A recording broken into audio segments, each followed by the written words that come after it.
question leaves a trail. Every story hides a clue. Truth is waiting in the silence. Come take the dive, I'll walk with you. Maine Mirror, where truth comes into view. So imagine this. It's 8.5 hours after a man has just been fatally shot in a local Maine community, right? Right, which is just a terribly heavy situation for anyone. Exactly. And the state's Republican Party decides to hit publish on a Facebook post, but it isn't a prayer for the community or, a call for unity or anything like that. No, it's a photograph of an 8-pack of Crayola crayons. Right, an 8-pack of crayons. So today in this deep dive, we are really unpacking how one, frankly, incredibly ill-timed joke just sparked this massive statewide rebellion. And, what it reveals about the totally fragile and sometimes toxic mechanics of our modern public discourse. Yeah, because if you've ever felt that visceral urge to instantly judge a political misstep on your timeline. Oh, totally. We all have. Right, then you know exactly how quickly these moments can just spiral into full-blown digital brawls. Right. But our goal today isn't to join the brawl. We aren't here to play judge and jury. No, not at all. We are stepping back to act as digital anthropologists. Yeah. We've got this fascinating data set to work with, really. Yeah, the sources on this are wild. They are. We're looking at a preserved sequence of Facebook posts, the comment threads, the eventual deletions of those threads. Because, of course, they get deleted. Exactly. And we're also pulling from a reflective July 2026 article by Ryan Michaels. He's the editor-in-chief of the Maine Mirror.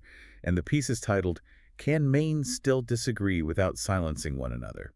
Which is such a good question, because we're looking at a situation here that completely defies the typical partisan script. You'd think Republicans and Democrats would just retreat to their corners and throw digital rocks at each other. Right, but this event actually fractured those tribal lines. So we need to examine the mechanics of how and why that fracture happened, separating the timeline from all the subjective opinions swirling around it. And, for the listener, we really want to explore that friction between holding someone publicly accountable and your right to enforce personal boundaries on the internet. So let's establish the exact timeline of July 13th, because that sequence of events is really the engine driving this whole story. Yeah, the catalyst here begins with a very real, localized trauma. It's the morning of July 13th, and a man is fatally shot during an immigration and customs enforcement and ICE operation in Biddeford, Maine. And immediately, the state is plunged into that tense, uncertain holding pattern that just universally follows a fatal event in any community. You're just waiting for details. Exactly. The news is breaking, details are scarce, and all these questions about transparency and jurisdiction are actively dominating the public consciousness. The collective attention is singularly focused on processing this tragedy. The atmosphere is incredibly heavy. People are hitting refresh on their local news pages, just trying to piece together what happened in their backyards. And into that highly charged, solemn environment, the official Maine Republican Party, the Maine GOP Facebook page, drops a meme. Yeah. A meme. It's an image of a standard elementary school box of Crayola crayons, accompanied by a printed note. And to understand what this meme was even trying to do, we have to look at the political machinery it was attempting to mock. So, the Maine Democratic Party had recently released their candidate application process for the U.S. Senate. Okay. And a specific question on that application required candidates to submit a statement, capped at 300 words, articulating their vision for building a grassroots movement. And the Maine GOP clearly looked at this application requirement and thought it was absurd. They saw it as a literal homework assignment. Right, something you'd hand to a grade schooler, not someone running for the United States Senate. So they turned that critique into a physical prop. The sources say they printed a note for a Democratic candidate referred to as Shunna and photographed it right next to the crayons. And the note read, "In anticipation of your very strenuous upcoming campaign for U.S. Senate, we wanted to send you these crayons to fill out your paperwork. During this high-stress time for you and your party, we wanted to make sure you have sufficient office supplies." And then the kicker. Right, the pointy end goes to the paper. The pointy end goes to the paper. Wow. Yeah, that final line is the mechanical core of the satire. Because political satire functions by taking an opponent's perceived weakness, exaggerating it to the point of absurdity, and delivering it with this sense of superiority. You're trying to deflate the target. Exactly. But satire is highly volatile. It's Success relies entirely on timing and context. So when you take elementary school mockery and deploy it onto a public timeline that is currently processing a fatal shooting. You get massive atmospheric friction. Massive. It reminds me of, well, think about the social mechanics of a neighborhood block party, right? You're mingling, having standard banter. Then suddenly a medical emergency happens. An ambulance pulls up with sirens blaring, paramedics rush in, load a neighbor onto a stretcher, and speed off. The whole street just goes silent. Right, total silence as everyone processes the gravity of what just happened. And in that heavy silence, one person loudly delivers this sarcastic, biting inside joke about the HOA president's lawn maintenance. Like, the joke itself might not be inherently evil, but the complete lack of situational awareness just makes the entire crowd freeze. That freeze is literal cognitive dissonance. The audience is trying to reconcile the solemnity of the physical environment with the flippancy of what was just said. But on the internet, that freeze lasts about 2 seconds. Exactly. In the digital ecosystem, it gets converted into partisan warfare almost instantly. The predictable algorithm here dictates that Democrats will weaponize the post, label the Republicans as heartless ghouls, while Republicans will instinctively double down. Right, they'll accuse the Democrats of feigning outrage just to shield their childish application process from criticism. It's the standard outrage loop. The platform basically demands a reaction, and tribal defense is the easiest one to give. But, and this is where it gets so interesting, that loop gets completely disrupted by Ryan Michaels. He steps into this incredibly combustible digital environment, but instead of throwing fuel on the fire with some scathing editorial condemning the Maine GOP, he does something completely different. He posts a public question on his own Facebook page, and he tags dozens of elected officials, state senators, representatives, the governor, party operatives from across the board. And the way he structures this post is just brilliant. It's a masterclass in conversational de-escalation. He sets the parameters right out of the gate, explicitly stating this is not an attack on the Republican Party as a whole. Right. He says something like political parties are made of individuals with different beliefs, and he respects that. He clarifies he's only speaking up about a specific decision made by whoever runs the official Maine Republican Party platform. He's surgically separating the institution from the individual action. He writes, "For me, this isn't about whether you're Republican, Democrat, Independent, or something else entirely. It's about whether this is the kind of political discourse we want to encourage." And then he directly asks Republicans for their take. If you agree with the post, I'd sincerely like to understand why. If you disagree with it, I'd like to hear that too. And by uncoupling the broader Republican ideology from this single Facebook post, Michaels is completely manipulating the psychological stakes. How so? Well, when we encounter political criticism online, our tribal defense mechanisms activate immediately, right? We view an attack on a single action by our party as an attack on our core identity.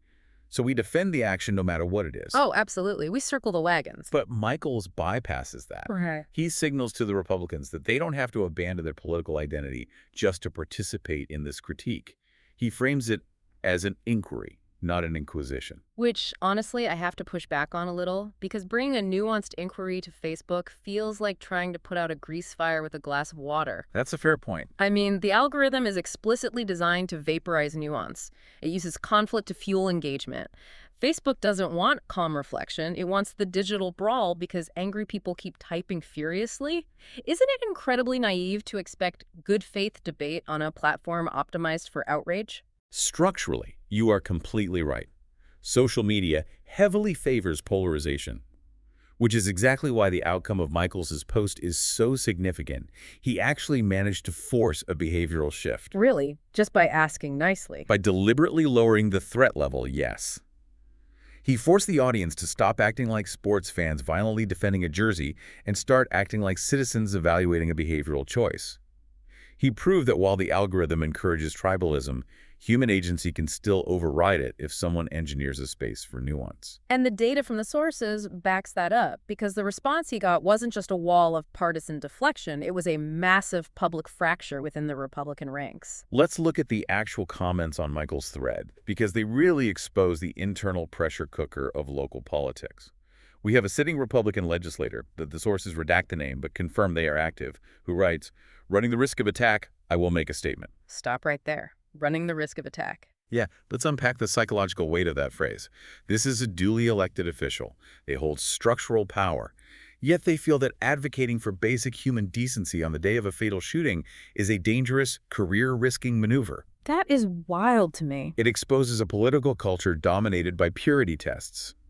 Deviating from the party line, even on simple decorum, invites immediate retaliation from your own side. It's the mechanics of in-group policing. For the listener, think about your own workplace or social circles. Criticizing the opposing team, easy. That's what you're hired to do. But turning around and telling your own coalition that they crossed a line... You're navigating a minefield. Exactly. You risk being labeled a traitor, a rhino, or just weak simply for suggesting that a tragedy warrants a pause in the meme wars. That fear usually keeps people silent. But this legislator spoke up anyway, they continued. A man died in Biddeford this morning. I do not have any of the facts. It is not my place to comment, protest, or use this event to promote myself or the political party. Period. And they weren't alone. The dam totally broke in that comment section. The sources show multiple Republicans breaking ranks. One wrote, "We can hold Democrats accountable without acting like them. I expect my party to lead with maturity. This press release sent me into a rage this afternoon." Others were calling the Maine GOP post-childish, cheesy, saying it made zero strategic sense. One person even offered this blistering critique of the party's operational strategy. They wrote, "This kind of thing from the Maine GOP is weak and immature. We need a strong, tough-as-nails GOP. Instead of talking about solutions, we get this." Labeling your official state party apparatus as weak and immature from within the ranks is a severe indictment. It really is. So we're observing this moment of profound cultural self-correction. Ryan Michaels introduced a question about baseline decency, and a coalition organically formed around it. Democrats agreed with the Republicans who were pushing back. Independents amplified the call for maturity. It created this illusion that a universal consensus had been reached. But political consensus is never universal. Because just as the narrative seemed settled, this counterforce emerges and pulls the debate into much darker, more complicated territory. Enter Christina Parker. Right. She publishes a public statement on her own Facebook page that completely rejects this emerging consensus and aggressively defends the crayon meme. Let's try to look at this through her eyes for a second, because her logic is crucial for understanding how political activation works. Absolutely. So Parker's foundational argument is that her critics within the Maine Republican Party need to, quote, learn how to take a joke. But she doesn't just defend the humor. She provides an exhaustive, itemized list of systemic grievances that she believes justify the abrasive satire. She characterizes Maine's political environment as crazy and details her daily efforts to save our state. And she points to very specific, highly charged issues. Yeah, she calls out the insane progressive antics of Democrats. She targets a specific figure, Graham Plattner, calling his behavior disgusting. She alleges that millions of tax dollars have been stolen by fraudulent medical providers. She raises alarms about homes supposedly operated by Chinese marijuana growers using unknown pesticides. She attacks gun laws that she says allow the state to confiscate firearms with minimal evidence. To Parker, these aren't abstract philosophical disagreements. These are perceived existential threats to her community. She's laying out a worldview where the machinery of government is actively failing, corrupt, and dangerous. And she anchors all of this frustration in one highly specific legislative failure, LD 127. She writes, Maine Democrats didn't pass LD 127, a bill to help Maine foster kids. Looking at you too, Rick Bennett. She's pointing to vulnerable children being abandoned by the legislative process. And then she drops the operational reveal. She actually admits that she's the person who physically sent the crayons to the Democratic candidate Shenna. She literally engineered the meme. Wait, she physically sent them? Yes, she was the one behind it. Wow. By claiming ownership of the act, she really forces us to evaluate her philosophy. She writes, a phrase I've repeated many times in the last few months is, you either laugh or you cry. I choose to laugh. And that mechanism right there is what we need to analyze. Because for a highly engaged activist who genuinely believes the state is being looted, the justice system is corrupted, and foster children are being discarded, polite decorum doesn't just feel inadequate. It feels like surrendering to a broken system. It's like if you view the political landscape as a burning building and someone asks you to speak quietly so you don't disturb the neighbors. That feels completely absurd. Exactly. She looks at the Democratic application demanding a 300-word essay on grassroots movements, compares it to the failure to help foster kids in LD 127, and she is furious. So she uses a proportional weapon, abrasive, mocking satire. It's a pressure valve on a boiling radiator. If she doesn't laugh at the absurdity, the frustration over these systemic failures would just consume her. That analysis perfectly explained how humor functions as a coping mechanism for the politically exhausted. Right. When formal avenues of change fail, activists turn to informal, disruptive avenues to exert influence. So now we have two completely coherent yet totally irreconcilable philosophies of public discourse colliding. Ryan Michaels believes a tragedy requires a temporary cessation of hostilities out of respect for human life. And Christina Parker believes the political system itself is a constant, rolling tragedy, rendering any demand for a pause hypocritical. The collision of these two worldviews is where this stops being a story about a bad meme and starts being a story about how we structurally manage disagreement in the digital age. Because Michaels sees Parker's defense, and he decides to engage her directly on her public post. And he employs the same careful, de-escalating mechanics he used on his own page. He starts by affirming her right to her perspective, writing, "I genuinely appreciate you sharing your perspective." He validates her premise that political parties should be criticized. He builds a bridge before he introduces the friction. Right. Then he defines his boundary. He writes, "Where my heart struggles is with the idea that asking for maturity somehow means someone can't take a joke. To me, it's about recognizing that there are moments when humanity should come before mockery. A person's life had just been lost." And he concludes with a direct challenge to her coping mechanism. He says, because if we truly want to save our state, I don't think it begins with learning to laugh at one another. I think it begins with learning to listen to one another. Which is a fundamental rejection of her laugh or cry binary, but delivered with absolute civility. And the response to this polite disagreement reveals the core malfunction of modern digital discourse. According to Michael's documentation, shortly after he submits this comment, he observes Christina Parker viewing his active Facebook stories. Which confirms she is online, active, and fully aware of his digital presence. Yes.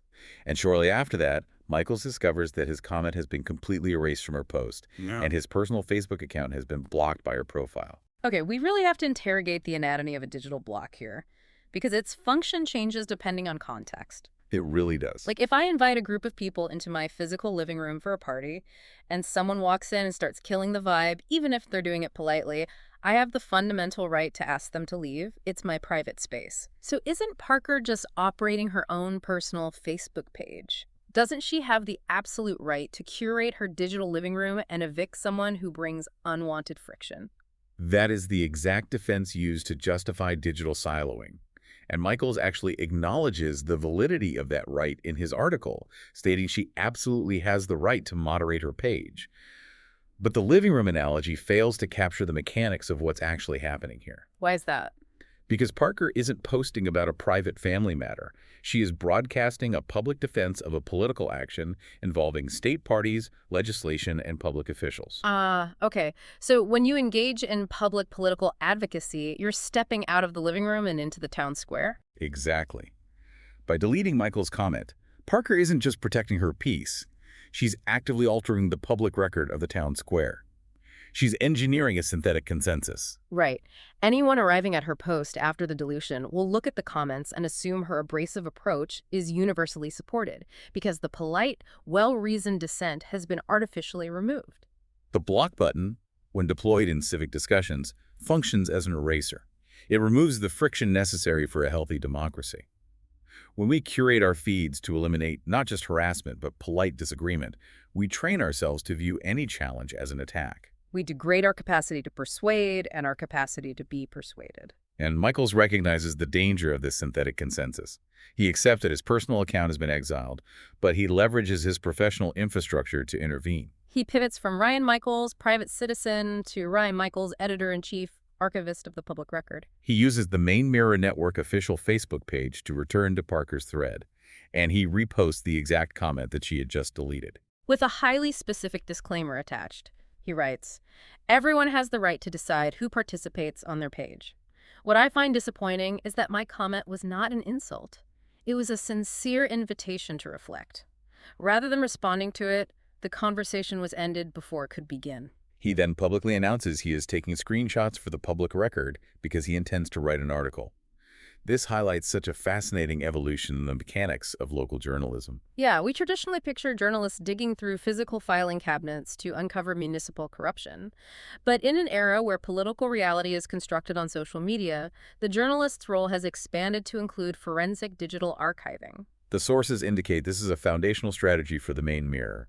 The article references previous investigations, like the Gorham Democrats timeline, which focused on organizations retroactively altering their digital history and blocking constituents. Michaels is identifying a systemic pattern across the political spectrum: the weaponization of platform moderation tools to rewrite history and silence dissent. He views the deletion of polite conversation not as a personal slight, but as a civic crisis. And the immediate interaction that follows his reposting validates his entire thesis perfectly. After Michaels puts the comment back up via the Mirror account, a third user, Dan Massessa, enters the thread. Massessa reads the exchange and comments, "I don't find this offensive. I thought it was funny." And Christina Parker immediately replies to Massessa in all capital letters. "Thank you." That exchange is the most revealing piece of data in the entire timeline. It proves that natural disagreement exists. Massessa found the crayon joke funny. Michaels found it inappropriate. That variance in opinion is the baseline of human interaction. The pathology isn't that Parker and Michaels disagreed. The pathology is how Parker managed that disagreement. She aggressively welcomed Massessa's validation while attempting to completely annihilate Michaels's polite dissent. She demonstrated a demand for an echo chamber in real time. Which brings us to the synthesis of this entire event. The article Ryan Michaels published on July 16th. This piece serves as a diagnostic report on the state of our political culture. He writes about the whiplash of his experience. He started out tracking a story about a poorly timed meme involving crayons, but as he followed the data, he realized the meme was nearly the stress test. The real story was how the systems reacted to the stress. He documents the unexpected resilience he witnessed: Republicans finding the courage to publicly rebuke their own leadership, Democrats finding common ground with rivals over basic decorum, respectful dialogues flourishing in the open. And he contrasts that hopeful data with the stark reality of the block button. Watching a polite conversation get vaporized because it dared to introduce cognitive dissonance into a curated space. But in a move that totally subverts the standard journalistic hit piece, Michaels leaves the door permanently open. He writes an open invitation to Christina Parker directly in the article. If Ms. Parker believes I have misunderstood her position, I encourage her to do so. He promises that regardless of the medium she chooses, he will review it and publish it in full.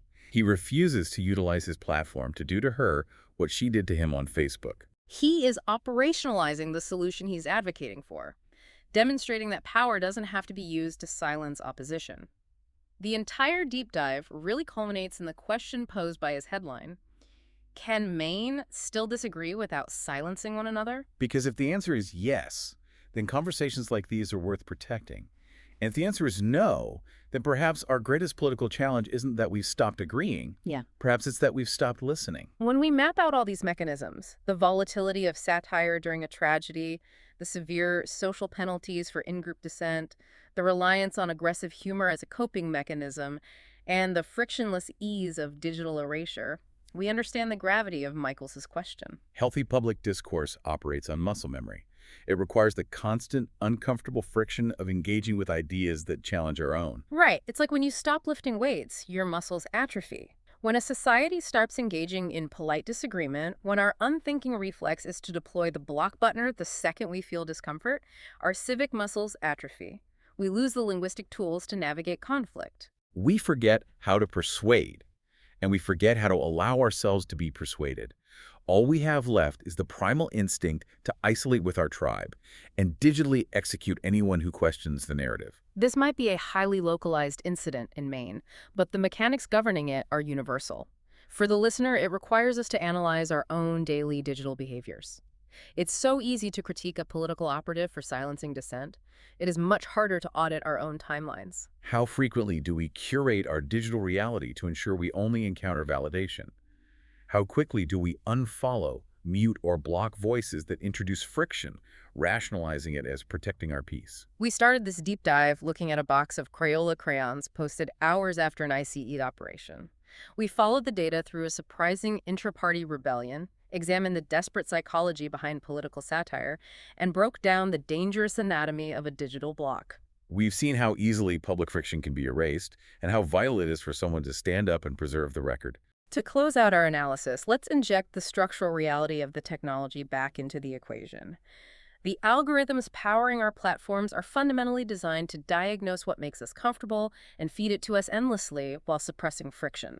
But when a piece of polite, reasoned dissent manages to slip through that filter, and we actively, manually choose to delete it and block the user, what are we actually doing? Are we genuinely protecting our mental health from harassment, or are we actively, enthusiastically volunteering to build the very echo chambers we claim are destroying our democracy? What happens to the structural integrity of a society when its citizens fundamentally forget how to be uncomfortable together? It's a heavy thought. It is. And that is the exact question you have to sit with the next time you feel that wince while scrolling through your feed. Maybe the objective isn't to engineer a digital life where we never experience friction. Maybe the objective is to build the stamina required to navigate the discomfort, to ask the difficult questions, and to see what happens when we leave the dissenting comment up. Thank you for joining us on this deep dive into the source material. Keep listening, keep questioning the mechanics of the narratives around you, and we'll catch you next time.